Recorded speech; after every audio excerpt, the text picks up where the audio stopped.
Ibu, Oh iya, ada apa Bu Yanti? begini, kamu ya ada tugas di CJP harus mewawancarai ibu kepala sekolah. Oh iya, Apakah sekarang ibu ada waktu? insya Allah ada, silakan. Oh iya, makasih ya Bu ya. Oh iya. Gini ya Bu ya, kan kita itu di sekolah itu tidak lepas dari masalah ya. Pasti ada saja masalah. Iya. Apakah itu masalah kecil atau masalah besar, pasti ada gitu ya. Nah, sekarang gini Bu ya, gimana Ibu cara mengidentifikasi kasus-kasus atau masalah yang merupakan dilema etika atau bujukan moral? Oh iya, kalau menurut saya mengidentifikasikan kasus-kasus yang merupakan dilema etika, yaitu ketika kasus tersebut berhubungan dengan suatu kebimbangan atau kebimbangan yang sama-sama benar sehingga sulit untuk mengambil keputusan mana yang harus dilakukan terlebih dahulu atau dipilih salah satu.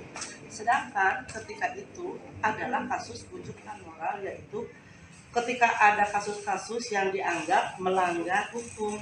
Jadi istilahnya dalam bujukan moral ini ada yang benar dan ada yang salah. Mungkin begitu. Jadi misalnya seperti yang melanggar peraturan kelas ya Bu ya, itu anak-anak harusnya datang jam 8 gitu ya, sudah ada di sekolah, tapi ini jam 8 lewat baru nyampe, berarti itu juga ada itu makan berarti ada bujukan moral, salah ya, salah peraturan, melanggar peraturan. Iya. Terus selama ini bagaimana Ibu mengambil keputusan terutama untuk kasus-kasus di mana ada dua kepentingan ya Bu ya, yang sama-sama benar atau sama-sama mengandung nilai kebajikan. Ya. Dalam pengambilan keputusan di sekolah untuk kasus yang sama-sama benar atau dilema etika, saya terlebih dahulu akan berdiskusi dulu dengan para guru untuk meminta pendapat mereka. Mungkin juga ada saran atau masukan dari mereka, karena pendapat bersama kan akan lebih baik ya. Jika saya masih kesulitan, saya meminta pendapat dari ibu pengawas untuk kemudian dipertimbangkan kembali bagaimana baiknya. Itu sama-sama penting, tapi kalau bisa memilih keduanya harus berjalan atau terlaksana dengan baik, ya kan? Iya kan, kalau bisa itu kita inginnya dua-duanya jalan ya Bu ya, ini jalan ke sini jalan, tapi kan kalau biasanya harus ambil salah satu, mana yang lebih penting. Terus langkah-langkah atau prosedur seperti apa yang biasa Ibu lakukan selama ini? Ya, kalau untuk itu yang pertama mungkin saya melihat terlebih dahulu atau menilai kepentingan mana yang lebih urgen untuk segera diselesaikan atau didahulukan. Yang kedua, saya juga melihat siapa saja atau pihak mana yang terlibat dalam kasus tersebut.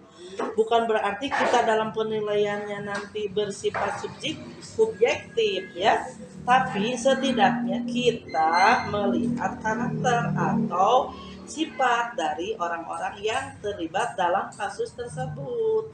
Terus yang ketiga, saya akan mengumpulkan dulu bukti-bukti yang berdasarkan fakta yang terjadi di lapangan. Tidak hanya melihat atau mendengar dari satu sisi saja.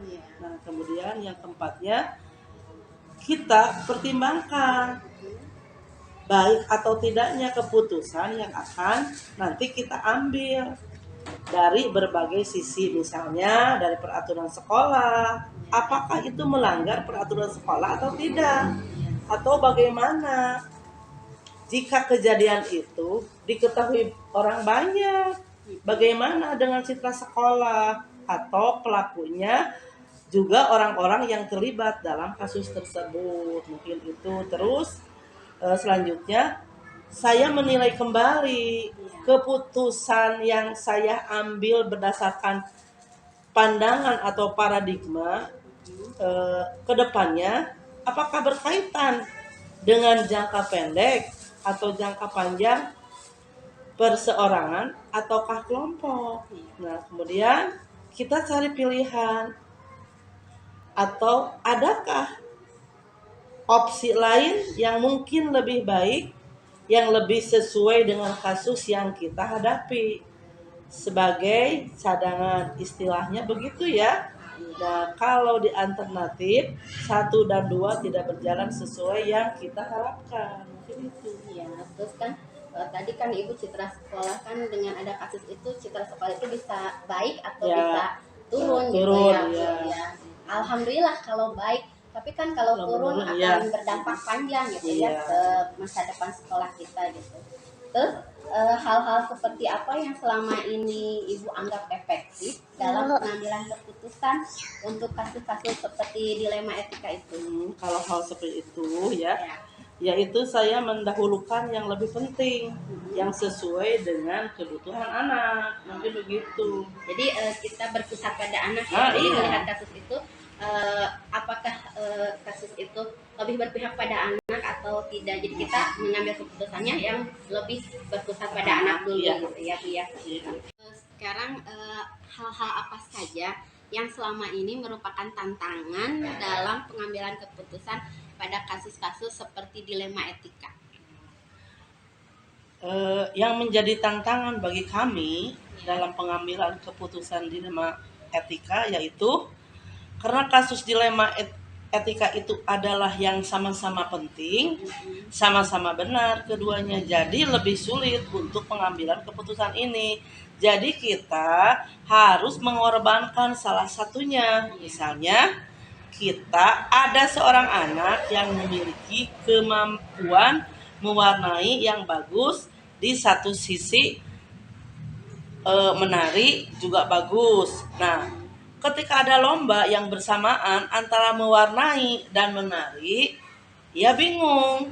Mungkin harus memilih yang mana, sedangkan panitia tidak boleh peserta itu untuk mengikuti 2 cabang lomba.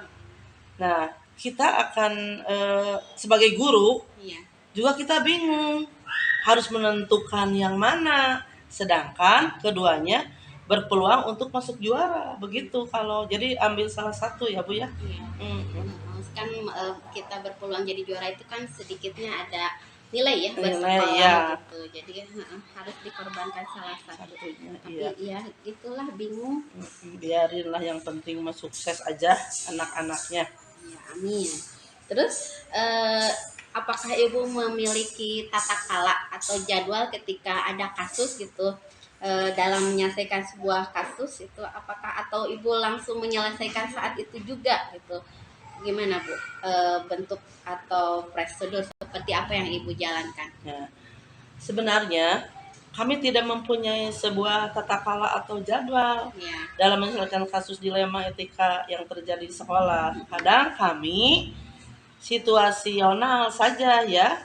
Jika masalah itu dapat diselesaikan saat itu juga, kita selesaikan saat itu juga. Namun jika permasalahan terlalu rumit sehingga perlu waktu untuk mempertimbangkannya, maka kami mengambil keputusan setelah didiskusikan atau mempertimbangkan efek yang mungkin terjadi nanti dari keputusan kami ini. Iya, kan masalah atau kasus itu tidak bisa diduga ya Bu ya. Ya. Kadang-kadang kan pas masuk aman, pas pembelajaran aman, pulang sekolah ada tragedi gitu ya. Iya. Jadi kan kasus itu tidak bisa di planning, tidak bisa direncanakan. Oh besok akan terjadi anu. Beda dengan kita punya program ya. Ya. Kalau program bisa direncanakan, Iya. besok akan anu, besok akan anu. Kalau masalah mah kan tidak bisa. Tidak Jadi kita bisa. kan tidak punya jadwal ya. Iya. Besok harus menyelesaikan, tapi lebih baik masalah itu segera diselesaikan. Iya. Jangan sampai menumpuk-numpuk masalah, nanti tambah berat, tambah rumit ya Bu. Iya. Iya. Terus adakah seseorang atau faktor yang selama ini mempermudah atau membantu Ibu dalam pengambilan keputusan dalam dalam pengambilan keputusan dalam kasus-kasus dilema etika, Ya. kami tidak membebankan pada seseorang atau berdasarkan pertimbangan seseorang. Tapi kami memutuskan bersama karena sekolah itu kan merupakan lembaga atau organisasi yang di dalamnya terdiri dari kumpulan orang-orang. Nah, jadi segala sesuatu itu harus didiskusikan dahulu, ya kan? Ada Iya. guru, ada komite sekolah, ada yayasan. Nah, kalau memang kita membutuhkan itu, semua itu, maka kita diskusikan bersama-sama mereka untuk kemudian yang menghasilkan kesepakatan bersama. Iya. Jadi ada kesepakatan. Jadi jangan Abi udah biasa, tapi kan harus ini saran ini gini, ini saran ini gini, nanti kita musyawarahkan gitu ya Bu, Iya. agar enak lah itu hasil bersama Mas. Iya, memang Terus begitu. dari semua hal tadi yang telah Ibu sampaikan, nah kira-kira pembelajaran apa yang Ibu dapat petik dari pengalaman Ibu dalam pengambilan keputusan dilema etika ini? Ya. Untuk itu pembelajaran yang dapat saya ambil yaitu bahwa dalam menghadapi setiap masalah atau kasus yang terjadi khususnya di lingkungan sekolah, alangkah baiknya jika kita didiskusikan bersama-sama. Nah, karena pendapat bersama biasanya kan lebih kuat, lebih baik, ya kan? Iya. Dan juga pertanggungjawabannya pun juga secara bersama-sama. Hasil pemikiran dari satu kepala dengan banyak kepala kan akan berbeda, meskipun dalam prosesnya tentu ada pro dan ada yang kontra. Nah, tapi itulah indahnya diskusi. Apapun hasilnya, akhirnya itu tidak hasil keputusan bersama, seperti itu. Sesuai dengan Pancasila ya Bu ya, Ya, harus musyawarah. musyawarah mufakat. Iya, betul. Iya Ibu, terima kasih atas waktunya ya. Sangat membantu sekali. Terima kasih. Mudah-mudahan bermanfaat untuk kedepannya gitu kita dalam mengambil keputusan, dalam menghadapi kasus-kasus yang terjadi di sekolah. Kita kan tidak mungkin ya tidak ada kasus, pasti ada saja Ya, kasus, ada kasus, baik itu besar ya, maupun kecil. Gitu. Tapi kita harus menghadapinya dengan bijak gitu ya Bu. Iya, iya begitu ya. Sama-sama ya, mudah-mudahan lancar, sukses Iya. Ibu ya.